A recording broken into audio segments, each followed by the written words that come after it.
Yes बच्चों, आज हम 13.9 एक्सरसाइज करने जा रहे हैं। उसमें किसी पॉइंट का डिस्टेंस, कोई पॉइंट दे रखा होगा आपको, कुछ भी, एनीथिंग एल्स, उस पॉइंट का डिस्टेंस आपने किसी प्लेन के साथ डायरेक्ट निकालने का फॉर्मूला समझना है। ठीक है, find the distance of point with plane. Find the distance of a point with the plane. एक पॉइंट का एक प्लेन के साथ डिस्टेंस निकालने का फॉर्मूला है ये। ठीक है, डायरेक्ट सिर्फ 1 मार्क्स का सम भी आ जाता है कई बार। ये 2 1 0 जैसे पॉइंट है पहला क्वेश्चन, और प्लेन की इक्वेशन दे रखी है 2x plus Y plus 2z plus 5 equal to 0। ठीक है,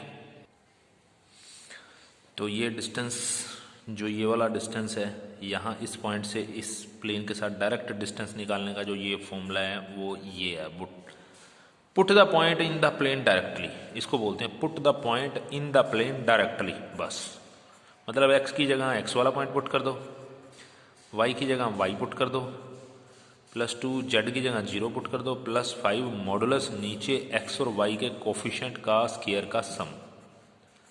बस रिजल्ट आ गया कितना, 4 1 0 प्लस 5। मॉडुलस इसलिए लगाया हुआ है ताकि अगर नेगेटिव आ जाए तो 5 4 9 और 1 10, 10/3, ये हमारा आंसर आ गया। ठीक है, तो जहां पर ये लिखा हो find the distance of point या लेंथ ऑफ परपेंडिकुलर, उसमें यही काम है। ठीक है, फर्स्ट क्वेश्चन का फर्स्ट पार्ट, सेकंड पार्ट यही है, find the length of perpendicular from point to the plane. बस ध्यान रखना कि ये जो नीचे प्लेन की क्वेश्चन है ना, वो कार्टेशियन फॉर्म में ही होनी चाहिए, वेक्टर फॉर्म में नहीं होनी चाहिए। फर्स्ट का फर्स्ट, फर्स्ट का सेकंड, ओके, दोनों में यही काम है। सेकंड में भी यही काम है, सेकंड का फर्स्ट, सेकंड का सेकंड। पॉइंट दे रखा है, प्लेन की क्वेश्चन दे रखी है, पॉइंट दे रखा है, प्लेन की क्वेश्चन दे रखी है, बस put the point in the plane directly, बस डिस्टेंस आ जाएगा। ठीक है, थर्ड सम है find the equation of the plane. Plane की इक्वेशन निकालनी है जो कि पैरेलल टू दिस है, एक प्लेन ही दे रखा है। Require equation of plane which is parallel to x minus 2y plus 2z minus 3 equal to 0 is. आपको पता है जब एक प्लेन के ही पैरेलल होता है तो उसके डी आर सेम होते हैं। डी आर कौन से होते हैं, जो एक्स वाई जेड के कोफिशिएंट होते हैं। यानी कि ये जो पहली 3 लाइन है ना, वो दोनों प्लेन की, यानी कि जो गिवन प्लेन है उसकी भी और जो रिक्वायर है उसकी भी, दोनों सेम होती हैं। इज हम बना ही देते हैं, क्या बनेगी, x minus 2y plus 2z। बस जो लास्ट कांस्टेंट है ना वो चेंज होगा, वो हमने k मान लिया, k मान लो, c लिख दो, कुछ भी लिख दो। तो हमको एक प्लेन की इक्वेशन डायरेक्ट मिल गई, पैरेलल टू इस प्लेन के दे रखा था, वो है ये। पर उसमें एक्स वाई जेड के अलावा जो तीसरी चौथी चीज़ है ना, वो आपकी अलग है, वो हमने के मान ली। यानी प्लेन की इक्वेशन तो निकल चुकी है, बस एक के पता चल जाए तो बात बन जाएगी। वो कह रहा है ये जो प्लेन है ना, ये जो आपने निकाल लिया, ये रिक्वायर वाला, which is at a, which मतलब equation 2 is at a distance of unit, unit मतलब 1 का डिस्टेंस है, विद पॉइंट कौन सा, एक पॉइंट के साथ, कौन सा पॉइंट, 1 2 3 के साथ। यानी आपने ये जो इक्वेशन है और ये जो पॉइंट है उसका इसके साथ डिस्टेंस वाला फॉर्मूला लगा देना है। ये रहा, मैं लगा के दिखाता हूँ आपको, 1 2 3, ये रहा पॉइंट, और नीचे प्लेन की इक्वेशन जो कि आपको x plus 2y plus 2z plus k equal to 0 में दे रखी है। ठीक है, जिसमें k आपको अभी तक पता नहीं है,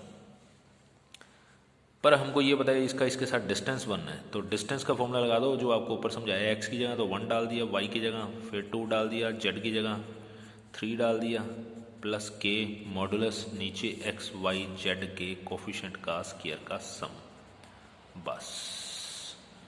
और डिस्टेंस की जगह डिस्टेंस जितना दे रखा है 1, ये हो गया 9, 9 का अंडर रूट कितना हो जाएगा 3, 1 minus 4 plus 6 plus k modulus में पड़ा है नीचे 3, 3 को उधर भेज दो, रिजल्ट हो गया 3 इज इक्वल टू 6 और 1 7, 7 में से 4 गया तो 3 प्लस k। अब मॉडुलस हटाओगे तो सामने वाली साइड प्लस माइनस लगाना होता है, बस एक बार प्लस लगाओगे एक बार माइनस लगाओगे तो के की वैल्यू एक तो 0 आ जाएगी और एक के की वैल्यू -6 आ जाएगी। देयरफॉर इक्वेशन 2 बिकम इक्वेशन 2 अब बन गई आपकी क्या, x - 2y + 2z प्लस के की जगह 0 रख दिया, या फिर x - 2y + 2z -6 रख दिया। ये आंसर आ चुके हैं आपके, ठीक है। नेक्स्ट है डिस्टेंस बिटवीन पैरेलल प्लेन का फॉर्मूला। दो प्लेन अगर पैरेलल हो तो उसके बीच में डिस्टेंस का भी एक डायरेक्ट फॉर्मूला होता है। दो प्लेन पैरेलल यानी एक ये रहा प्लेन है और एक ये रहा प्लेन। दो प्लेन पैरेलल कब होते हैं आपको बता ही दिया, जब r.n = q, जब उन दोनों के dr सेम होते हैं। तो मैंने n1 और n2 नाम नहीं दिया, ठीक है, q1 और q2 नाम दे दिया। या फिर कार्टेशियन फॉर्म में पढ़ी हो तो, यानी पढ़ी कार्टेशियन में ही होनी चाहिए, और ax + by + cz + d1 लिख दिया। और second equation ax + by + cz + d नहीं d2 नाम लिख दिया, क्योंकि पैरेलल लाइनें पैरेलल प्लेन हो तो उनके सिर्फ dr सेम होते हैं। ये q1 q2 अलग अलग होते हैं, यानी d1 d2 abc यानी x y z के कोफिशिएंट सेम होंगे, ठीक है। तो डिस्टेंस बिटवीन पैरेलल प्लेन का फॉर्मूला ये होता है आपका, ये distance between parallel plane d1 - d2, मतलब सिर्फ लास्ट फोर्थ वाले ही काम आएंगे। डिवाइड बाय में एक्स वाई जेड के कोफिशिएंट का स्क्वायर का सम, बस फोर्थ सम के अंदर यही काम था, ठीक है। फिफ्थ सम में d1 और d2 सिलेक्ट कर लो, जो लास्ट वाले हैं, बस माइनस करना और मोडलस में रख देना, मोडलस में नेगेटिव को पॉजिटिव बन जाएगा। तो फिफ्थ क्वेश्चन में शो करना है कि एक लाइन पैरेलल टू एक प्लेन, लाइन और प्लेन पैरेलल कब होते हैं, एक लाइन और एक प्लेन दोनों पैरेलल कब होते हैं। तो इसके लिए आपको एक डायरेक्ट मेथड बता देता हूँ। लाइन पैरेलल प्लेन का मतलब होता है उनके dr का डॉट चेक कर लीजिए 0 जरूर होना चाहिए। वैसे पैरेलल कंडीशन dr सेम होते हैं, पर वो लाइन के साथ पैरेलल हो, प्लेन के साथ पैरेलल हो। पर अगर लाइन और प्लेन पैरेलल की कंडीशन आ जाए तो उनके dr का डॉट 0 होना चाहिए। समझा की बात, क्योंकि लाइन के अपने खुद के dr होते हैं, प्लेन का एक नॉर्मल वेक्टर खुद एक dr होता है। तो ये दो लाइनें हमको एक तरह से परपेंडिकुलर दिखाई दे रही हैं, इसलिए इनके dr का डॉट 0 होना जरूरी होता है, ठीक है। इसलिए लाइन और प्लेन, ये बीच में से ये इसको छोड़ दो, ये रही आपकी लाइन और ये रहा आपका प्लेन, ये दोनों पैरेलल कब होंगे, जब उनके dr का डॉट 0 आ जाएगा।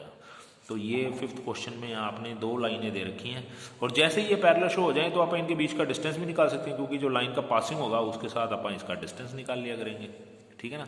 तो गिवन इक्वेशन एक सम करके देता हूँ। गिवन इक्वेशन ऑफ लाइन आपको दे रखी है क्या, r = 2i - 2j + 3k + λ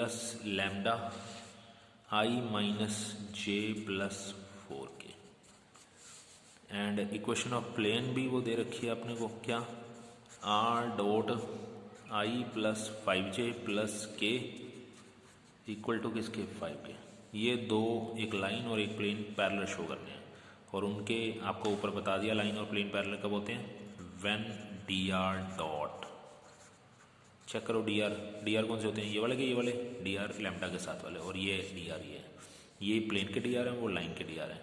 dr का डॉट चेक करें, 1 × 1 -1 × 5 एंड 4 × 1, रिजल्ट आ गया 1 - 5 + 4, रिजल्ट आ गया 0। सो dr डॉट 0 आने पर आपकी लाइन पैरेलल प्लेन होगा, ठीक है। जैसी लाइन और प्लेन पैरेलल हो जाएं तो इनके बीच में नाउ डिस्टेंस बिटवीन देम, तब आप उनके बीच में डिस्टेंस निकाल सकते हैं, और डिस्टेंस का फॉर्मूला वही रहेगा, पर बस ये जो आपका प्लेन होगा ना, और वो जो लाइन होगी, लाइन का जो पासिंग होगा ना, उससे आपका डिस्टेंस निकलेगा प्लेन का। लाइन का पासिंग यहाँ है या यहाँ है, ऑफकोर्स यही है, ये रहा 2 - 2 और 3। तो पासिंग ऑफ लाइन है हमारे पास 2 - 2 और 3, और प्लेन की इक्वेशन है आपके पास, कार्टेशियन फॉर्म में लिख लेना, 1x + 5y + 1z, यानी x + 5y + z प्लस का 5 भी उठा के इधर ले आओ -5। अब निकाल लो डिस्टेंस का फॉर्मूला, जो आपने स्टार्टिंग वाली पहले दो सम में कर लिया। x की जगह सामने वाला पॉइंट पुट कर दिया, y की जगह y वाला पॉइंट पुट कर दिया, z की जगह z वाला पॉइंट पुट कर दिया, -5 मॉडुलस नीचे x y z के कोफिशिएंट का स्क्वायर का सम। रिजल्ट आ गया 2 -10 + 3 -5, 3 और 2 5, ये कट जाएंगे, 10 का मॉडुलस 10 ही रह जाएगा, √27, 10/√27 हमारा आंसर आ गया। ठीक है, ये काम आगे 3-4 सम तक चलते ही रहना है। ठीक है, अब 8th क्वेश्चन है, find the equation of the plane passing through. एक प्लेन पास कर रहा है, require equation of plane passing through. Passing point दे रखा है प्लेन का 1 2 1 एंड परपेंडिकुलर टू एक लाइन, यानी कि ये आपका नॉर्मल वेक्टर बन जाएगा जो कि आगे 2 पॉइंटों से ज्वाइन हो रहा है, पी और क्यू से, 1 4 2 और क्यू है अपना 2 3 4। तो आप D R of P Q निकालोगे, वही आपका दैट इज एन वेक्टर होगा। क्यू माइनस पी करके 2 - 1 1, 3 - 4 3 - 4 वो आ गया -1, 5 - 2 यानी कि वो आ गया 3, यानी कि n वेक्टर हो गया 1i - j + 3k, यानी कि ये आपके पास ए बी सी आ गए, वो आपका x1 y1 z1 है। अगर कार्टिजन निकालोगे तो कार्टिजन निकालो प्लेन की, और अगर वेक्टर निकालोगे तो वेक्टर निकालो। वेक्टर ये होती है r.n = a.n, और कार्टिजन ये होती है a x - x1 + b y - y1 c z - z1 = 0।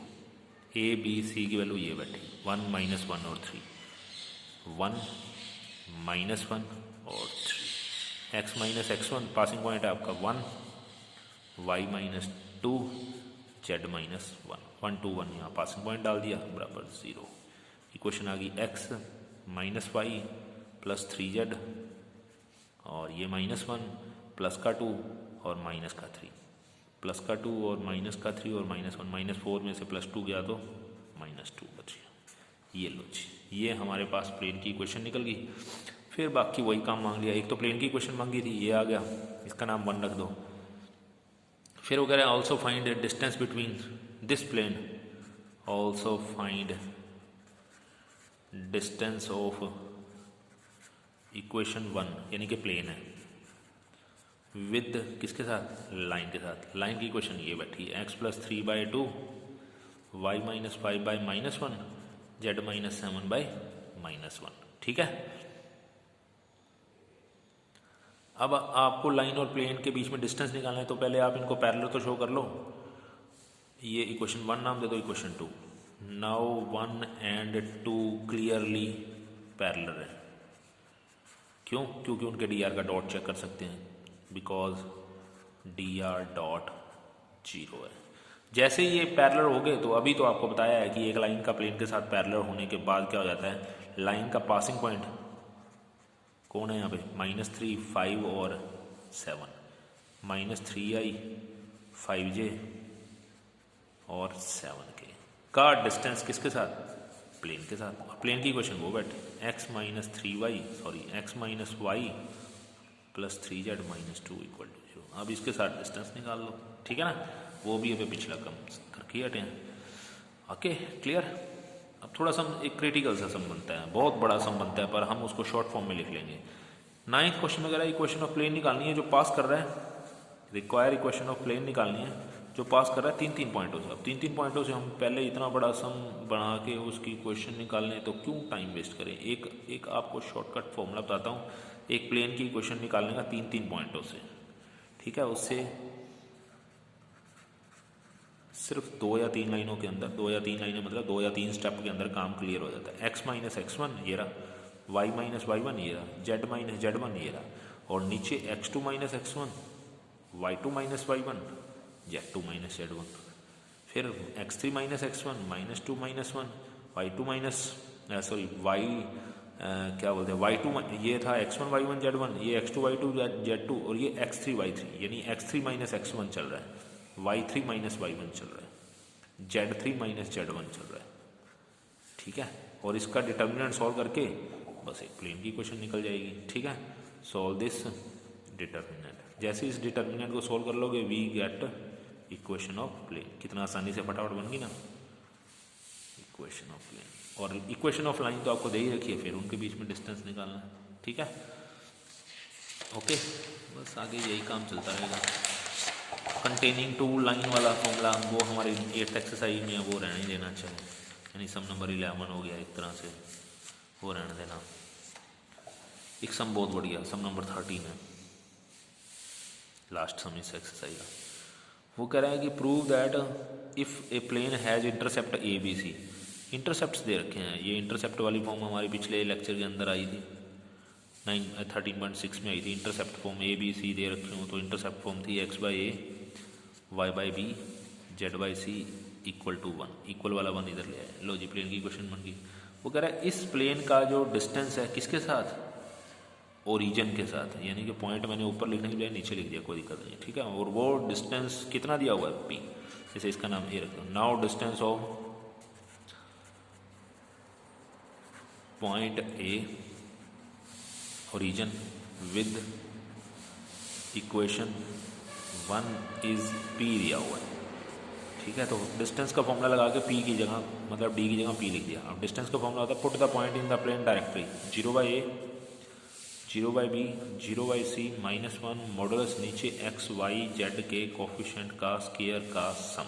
लो जी, -1 का मॉडुलस तो +1 ही होना है, और ये अंडर रूट वाली चीज़ को उठा के हमने उस साइड भेज दिया, ये उधर चला जाएगा, p नीचे चला जाएगा, बस यही तो हमको शो करना था। ये एनसीईआरटी बुक में भी है सम। स्क्वायरिंग बोथ साइड कर लो। लो जी, 1 by A square, 1 by B square, 1 by C square equal to 1 by B square. Okay, ये एक्सरसाइज आपकी कंप्लीट हो गई।